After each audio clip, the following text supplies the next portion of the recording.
I'll give you one guess where we are. And I'll give you one guess why we're here. Yep, it's Pro Tour time. Meet Steve Sadin and Aaron Nicastri, two of the best young players the game has to offer.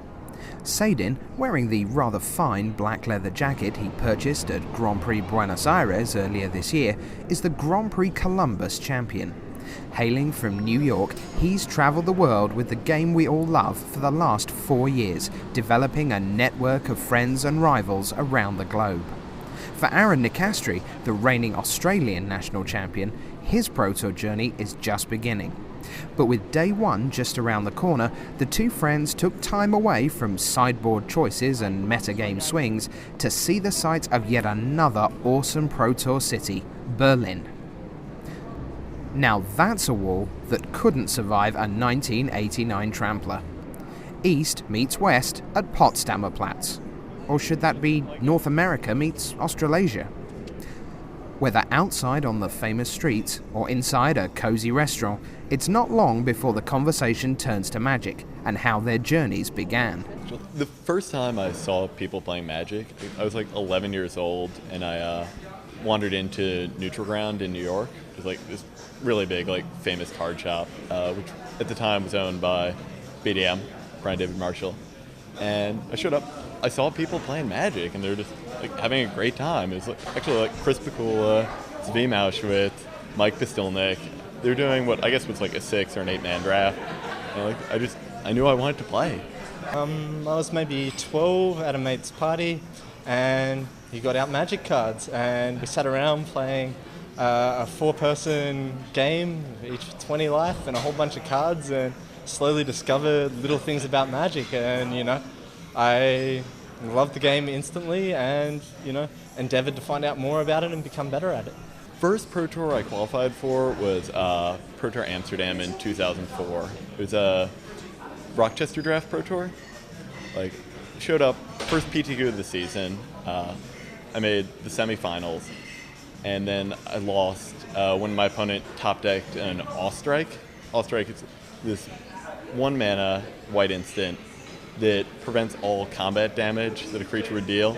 You gain life equal to it. I was pretty crushed. Like, Allstrike, not a very good card. Like I knew I was playing really well. Showed up next PTQ, made the finals. Again, lost to a top deck Allstrike. It was devastating. And I knew I was good enough to qualify. Really wanted to. Went 5 hours to play my next PTQ. Just 0-2 drop.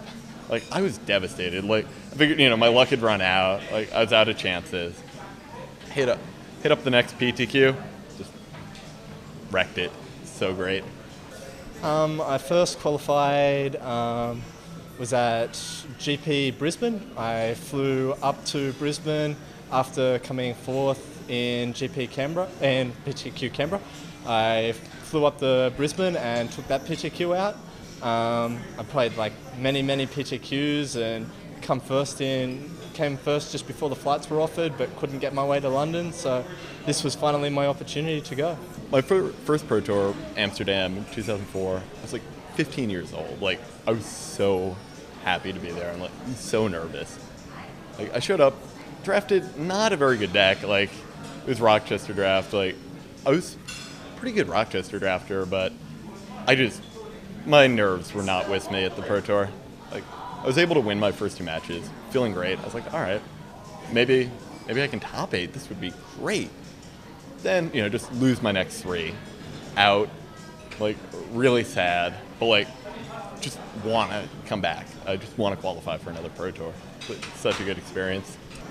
My first Pro Tour was Hollywood this year. I went 10-5-1, which is pretty good, 35th position overall.